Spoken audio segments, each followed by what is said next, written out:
Welcome back to Queen City Corals. It's been a little while since we posted. It's been about close to 2 months. Last video was in December, and that video was actually filmed in November. So we have made quite a bit of progress here at the new store. Today, I'm gonna be updating you guys on everything that we've changed, all the tanks that have gone in, all the stuff that we have in the tanks, as well as the plumbing, the wiring, and all the other fun stuff that I got to build out here at the shop, as well as a little project that we just started working on and some more expansion we're doing in here. So without further ado, it's been a while since you guys have seen this, but as you can tell, the shop is running pretty well.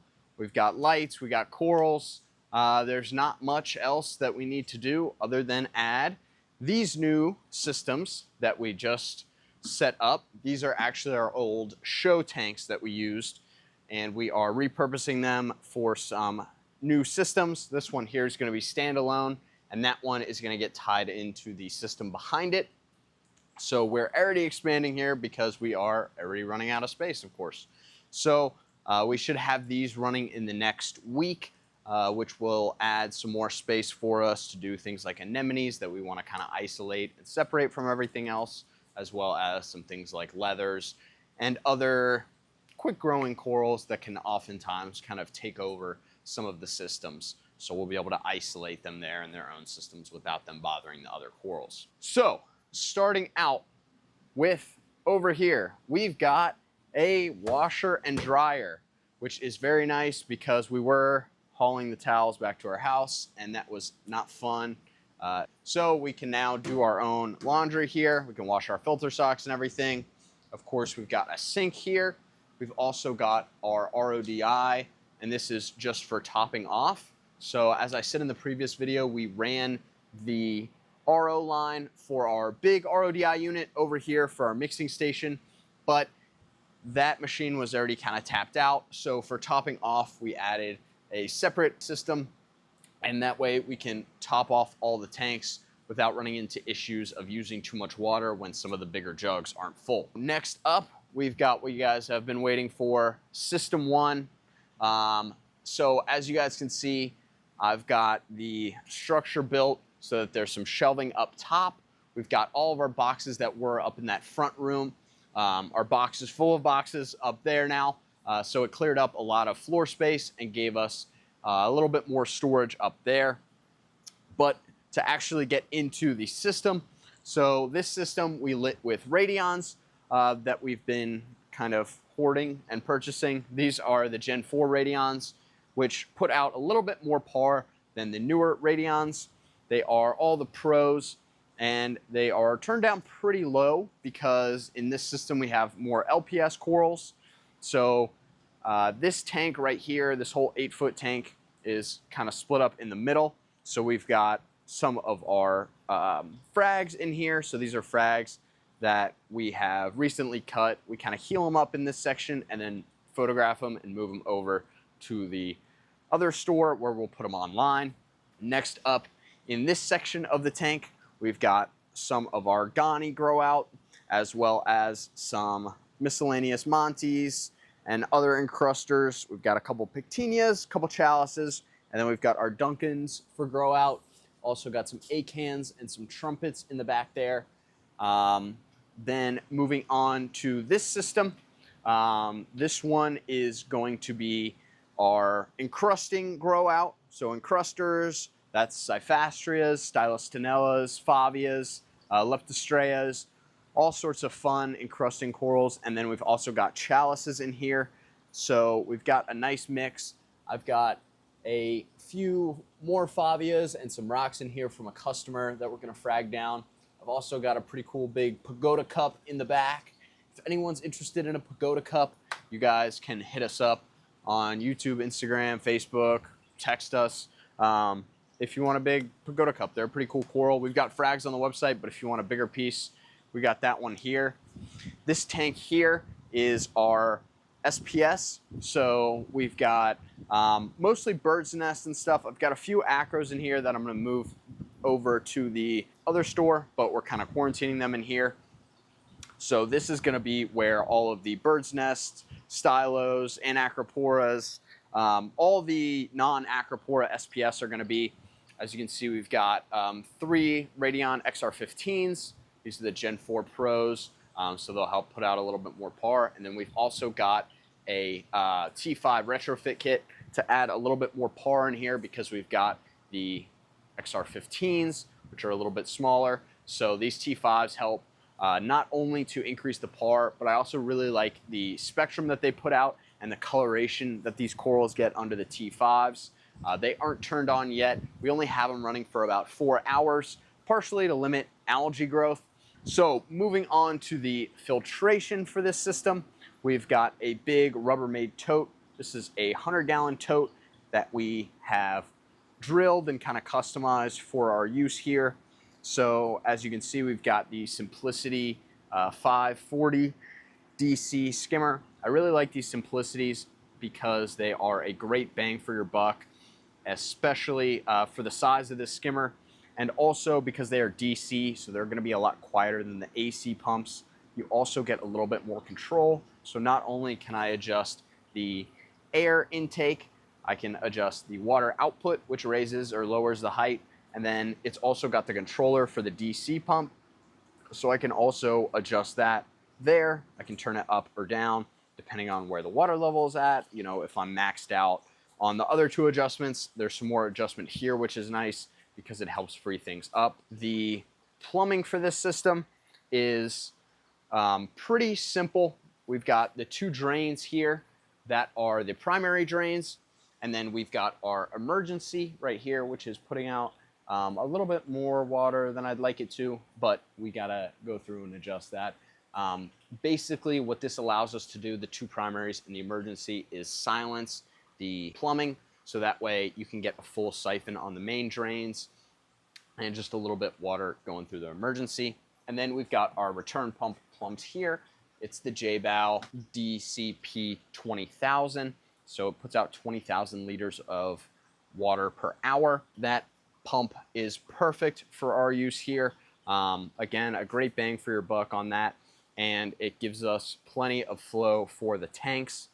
Now, the filter socks we've got on here are some pretty big ones. Obviously, with all this water, we definitely want to make sure they are staying clean and catching all of the detritus and things like that, so it doesn't break down in the water. So we've got those socks on there, and then we've got some live rock over in the corner. We've got the Helios heaters on all these systems. I really like them a lot. They are ceramic heaters, which is a little bit different, but basically they have the controller. It's got a temperature probe on it, as well as the heating elements, and it has been working pretty well for us so far. This is a heater that we've used a couple times before, but this is the first time we're using it on our systems, and so far I really like them. They are very stable and work very well. So moving on to this is our kind of apex board here. So we've got this EB832 energy bar, and that is running the System 1. We've got the brain here, obviously, and then I've got all of the different items color-coded with the zip tie colors here. For the dosing, we've got Essentia dosing. These pumps are very budget-friendly. I like them a lot. They're very simple to use. They don't have any connectivity issues really that we've run into, like some other dosers that we've used before. And these are what I would recommend over the J-Bow if you're looking for something that you can control via your phone. The J-Bow dosers are great. We use plenty of those, but these are just a little more convenient because I can change the dosing directly from my phone. So if someone tests the water and I'm not here or I'm in the other store, I can change it very easily over to a higher dosage or lower dosage, whatever we need. And then we've got the lines run into this piece of PVC here, and that basically just holds these solid so they don't go anywhere. We've got zip ties on the top and bottom, and that just makes sure they're staying out of the water so they don't get clogged. One of my favorite parts of this system is how easy the water changes are.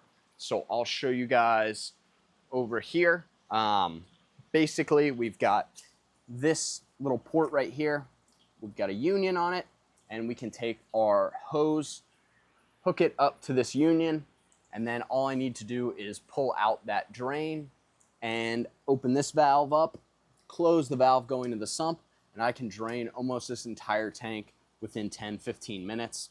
And then of course, over there we've got the pipes from our salt mixing station, so I can fill it back up nice and easily. So this makes everything a lot easier, especially with all these tanks and all this water. The other last piece of equipment that we have on this system is the UV sterilizer. So this is a 90-watt LifeGuard UV sterilizer.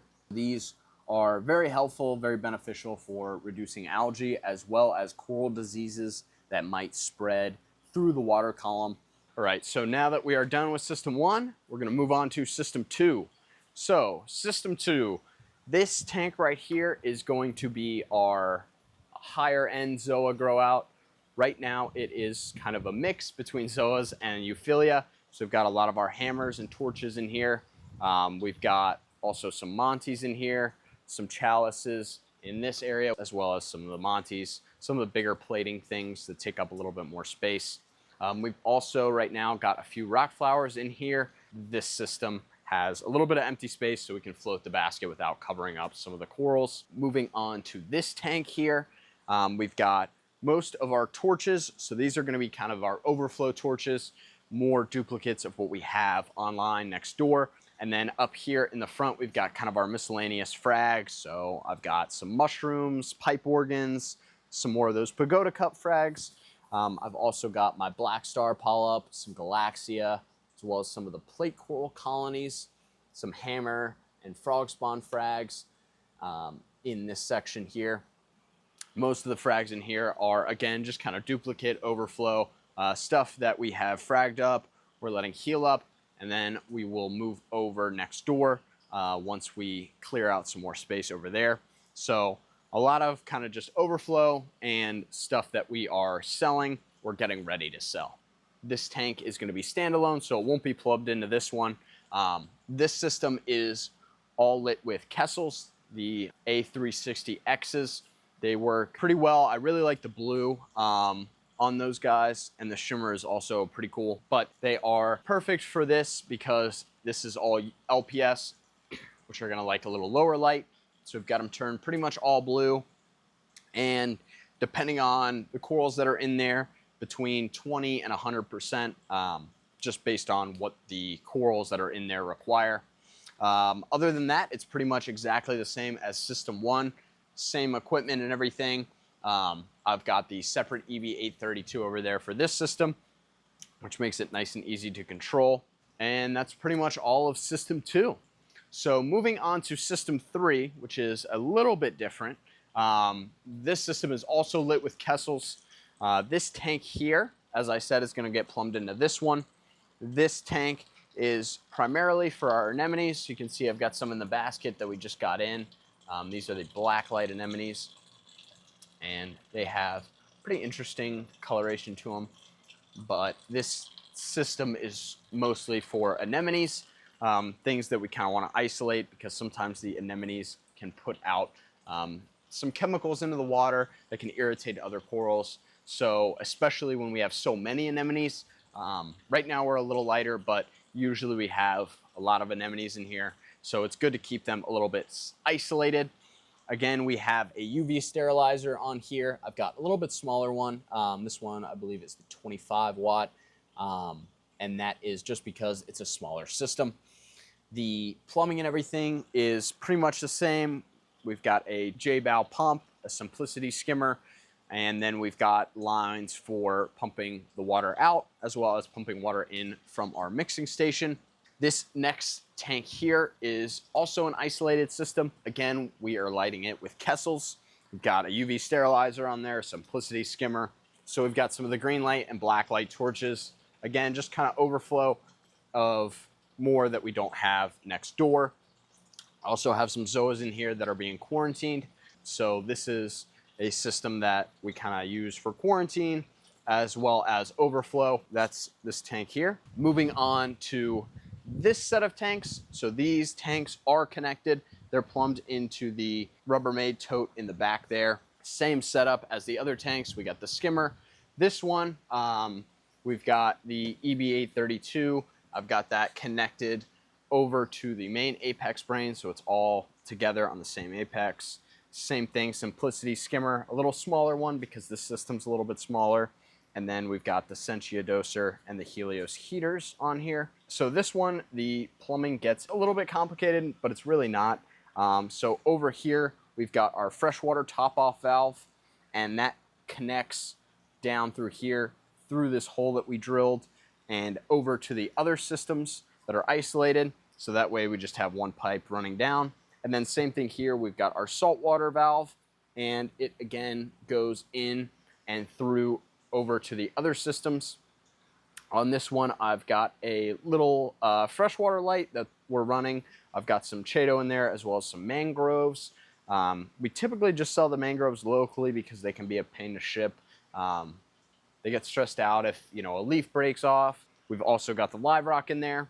And then for the tanks, again, lit by Kessels. In this one is gonna be more of the common Zoas. Right now I've got some Zoas in here that we are fragging up.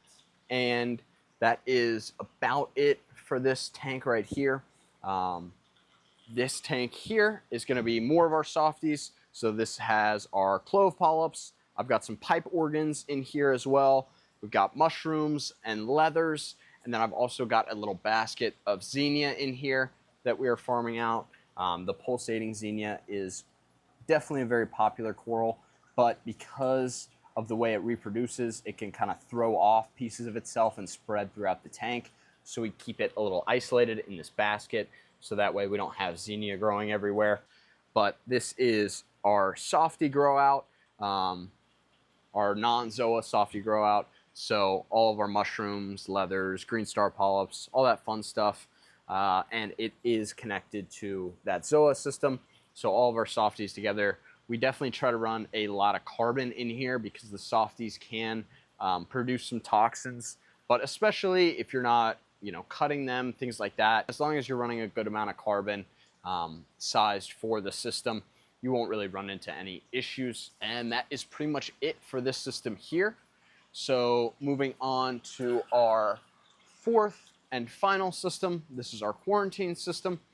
I showed you guys setting this up in the last video. For lighting, we actually just got these little blue bars off AliExpress.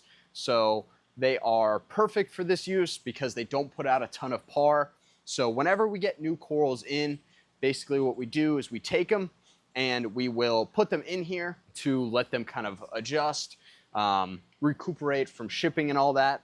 And then we will go through and dip them, inspect them, put them back in here.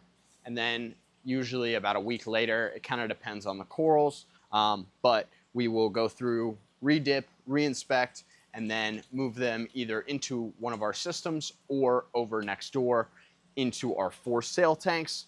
So right now I've got some green light and black light torches in here that we just got in this week. I've also got some jawbreaker mushrooms that are loose down here in this basket. We've got some pretty cool ones. We just got a batch of jawbreakers and we've got those on the website now. And obviously we've got more to come once they attach to their rocks. In this tank here, I've got a little chalice colony that we got in, and then we've got some Zoas that are in quarantine here. Over on this rack, we've got some of our Scolies. So we got these Scolies in. Some of them are fragged or in distress. So we have them in here. We're feeding them usually 2 to 3 times a week to help them recover and grow. And they are looking really good and developing some pretty unique colors, which is pretty cool to see. Over here, I've got some Duncans that we just got in. They'll go through another dip in a day or two and then get moved over next door. I've also got a little trachea here, a little bleached, and then we've got some Cyphastria on a rock there from a customer. This tank right here is kind of a miscellaneous tank. Kevin had this set up at his house actually, and then he ended up breaking it down, so we put it in here. I think I'm gonna end up moving some anemones in here, possibly the Chicago sunburst, because we've got those in a basket next door, and they're kind of running out of a little bit of space. So I might move those into here, let them grow out as we continue to farm them. We've got just a little AI prime, and it's just a self-contained IM Innovative Marine 25-gallon Lagoon, which is one of my favorite tanks, which is why we wanted to set it up, because I love these tanks. So that is pretty much all of the tanks, all the plumbing.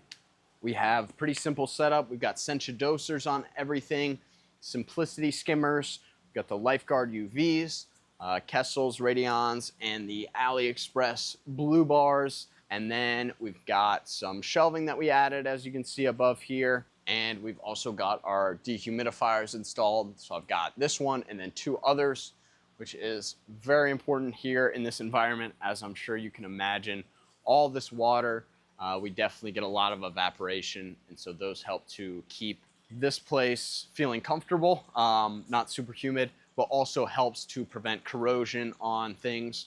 Now over here, I'll show you guys, these are our carts. So we just got these in. We've got this one for dipping and then this one for fragging. So this helps us to dip a bunch of corals all at once and get them all cleaned. We go through and dip every single coral that we get in, because not only are we farming things, and obviously we don't want pests in our farm, but also obviously we don't want pests in your guys' tanks. I can tell you it is definitely a lot of work, but it is well worth it. So the rest of this area, as I showed you guys before, we've got our mixing station. We've also got some storage here for our generators that allow us to run these 2 shops in case the power ever goes out. And then we've got kind of some miscellaneous stuff, salt. I showed you guys how the mixing station worked in our last video, but we have obviously plumbed all the lines and ran them. So it is nice and easy to top off the tanks, fill them up after a water change, all that fun stuff. Yeah, so that is pretty much the update for this spot. If you guys have any other questions on anything, any tips on things we can improve, I'm happy to hear those in the comments down below. If you guys did enjoy this video, make sure to leave a like.